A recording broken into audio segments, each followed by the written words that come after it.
খবর হলো, নতুন দিল্লিতে ইন্ডিয়া এআই ইম্প্যাক্ট সামিটে যোগদানকারী বিভিন্ন দেশের নেতৃবৃন্দের সঙ্গে প্রধানমন্ত্রী নরেন্দ্র মোদী দ্বিপাক্ষিক বৈঠক করেছেন। ইলেকট্রনিক্স ও তথ্য প্রযুক্তি মন্ত্রী অশ্বিনী বৈষ্ণব উন্নত ভারত গঠনের পথে কৃত্রিম বুদ্ধিমত্তা বা এআইকে অন্যতম মূল স্তম্ভ বলে উল্লেখ করেছেন। কেন্দ্রীয় স্বরাষ্ট্রমন্ত্রী তথা বর্ষিয়ান বিজেপি নেতা অমিত শাহ বলেছেন, বৈরাগ্য মানে সবকিছু ত্যাগ নয়, বরং জীবনের অর্থকে খুঁজে পাওয়া।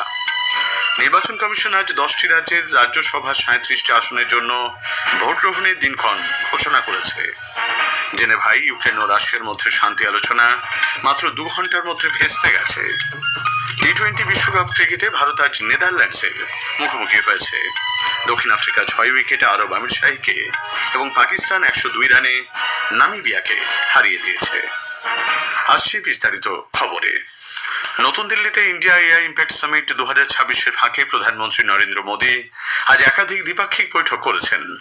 সকালে হায়দ্রাবাদ হাউসে স্পেনের রাষ্ট্রপতি পেদ্রো সানচেজের সঙ্গে বৈঠকে দুই নেতা বাণিজ্য, অর্থনীতি, ডিজিটাল উদ্ভাবন, স্বাস্থ্য, জলবায়ু উদ্যোগ এবং শিক্ষা নিয়ে আলোচনা করেন। প্রধানমন্ত্রী মোদী ভারত ইউ সম্পর্ককে সমর্থনের জন্য স্পেনের প্রশংসা করেন। 2026 সালকে ভারত স্পেন সংস্কৃতি, পর্যটন এবং এআই বর্ষ হিসেবে উদযাপনের পরিকল্পনাও ঘোষণা করা হয়েছে। ফিনল্যান্ডের প্রধানমন্ত্রী অ্যান্টি পেত্তেরি ওরপোর সঙ্গে বৈঠকে সুস্থায়ী উন্নয়ন, ডিজিটালাইজেশন, এআই গবেষণা এবং নৈতিক উদ্ভাবন নিয়ে আলোচনা হয়। দুই নেতা দায়িত্বশীল ও বুদ্ধিমত্তা নির্ভর এআই অগ্রগতির প্রতিশ্রুতি পুনর্ব্যক্ত করেছেন।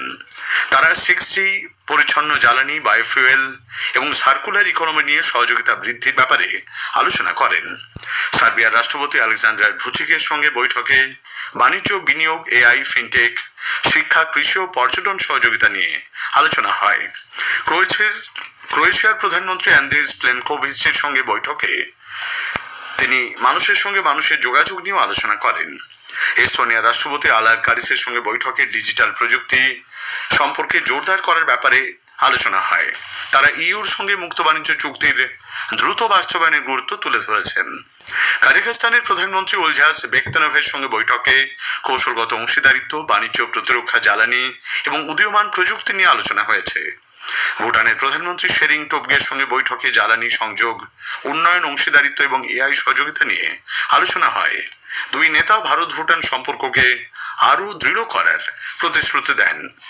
এর আগে সকালে প্রধানমন্ত্রী মোদী গুগল সিইও সুন্দর পিচাইয়ের সঙ্গে সাক্ষাৎ করেন। ইলেকট্রনিক্স ও তথ্য প্রযুক্তি মন্ত্রী অশ্বিনী বৈষ্ণব আজ ভারতের ম্যানুফ্যাকচারিং ইঞ্জিনিয়ারিং প্রযুক্তিতে কৃত্রিম বুদ্ধিমত্তার অগ্রাধিকারের দিকটি তুলে ধরেছেন।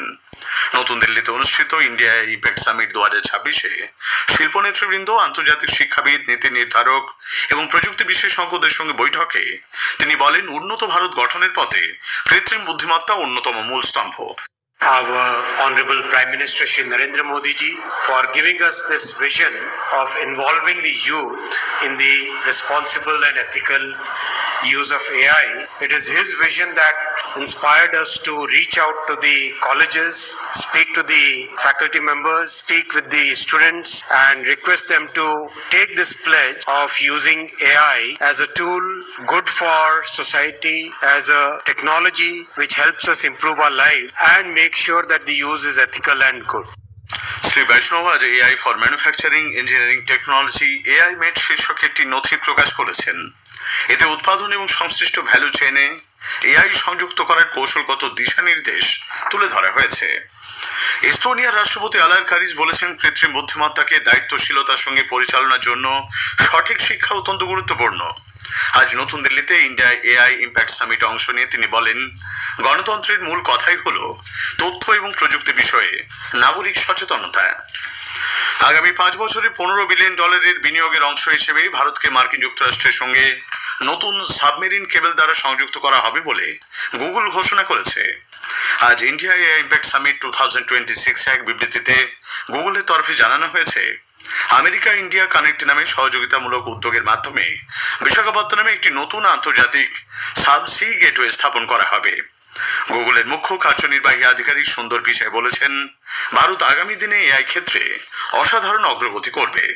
Today we are excited to announce a partnership between Google DeepMind and the Indian government as part of the Global National Partnerships Program. This will broaden access to frontier AI capabilities for national priorities.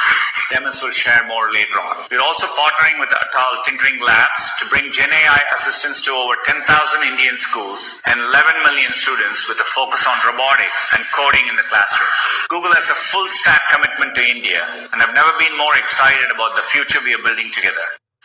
NBI global সার্ভিসের অধিকর্তা মেহফুজ আহমেদ সিদ্দিকী নতুন দিল্লিতে India AI impact summit 2026 আয়োজনের জন্য প্রধানমন্ত্রী নরেন্দ্র মোদী এবং তথ্য প্রযুক্তি মন্ত্রী অশ্বিনী বৈষ্ণবকে ধন্যবাদ জানিয়েছেন।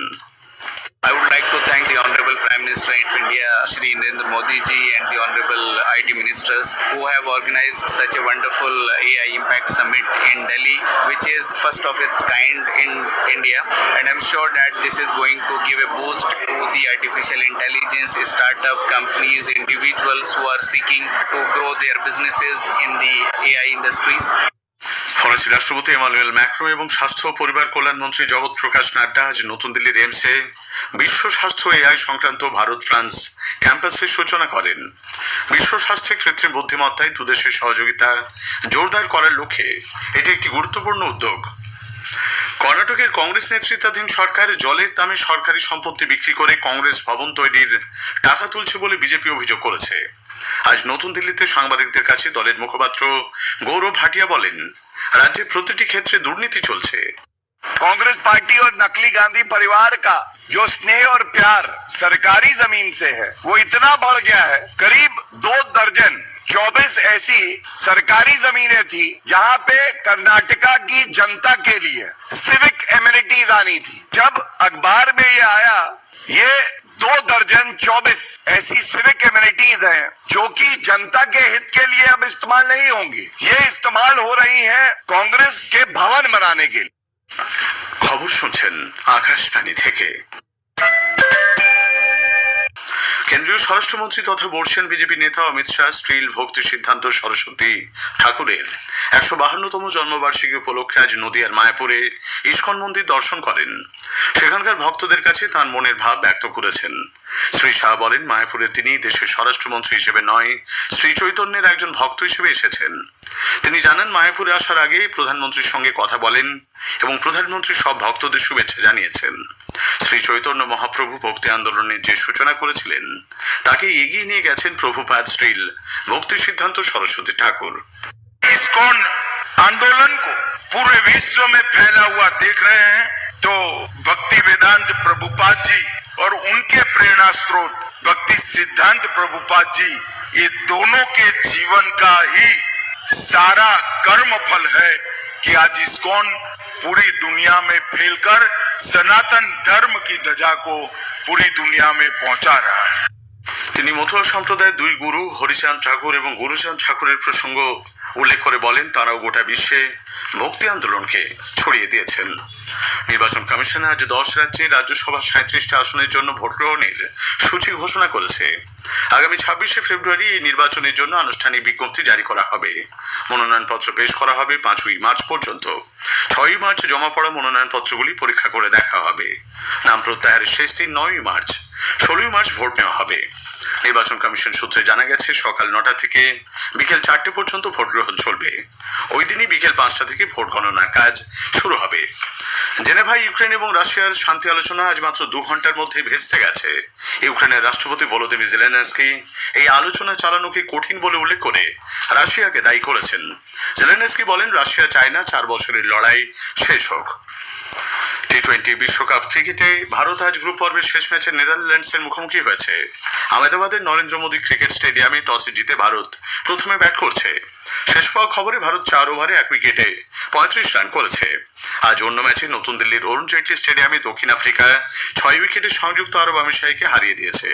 অন্যদিকে কলম্বোতে গ্রুপ পর্বের ম্যাচে পাকিস্তান নামিবিয়াকে 102 রানে পরাজিত করেছে। শেষ করার আগে খবরের বিশেষ কিছু অংশ আরও একবার। নতুন দিল্লিতে ইন্ডিয়া এআই ইম্প্যাক্ট সামিটে যোগদানকারী বিভিন্ন দেশের নেতৃবৃন্দের সঙ্গে প্রধানমন্ত্রী নরেন্দ্র মোদী দ্বিপাক্ষিক বৈঠক করেছেন। নির্বাচন কমিশন আজ 10 রাজ্যে রাজ্যসভার 37টা আসনের জন্য ভোট গ্রহণের সূচি ঘোষণা করেছে। খবর শেষ হলো।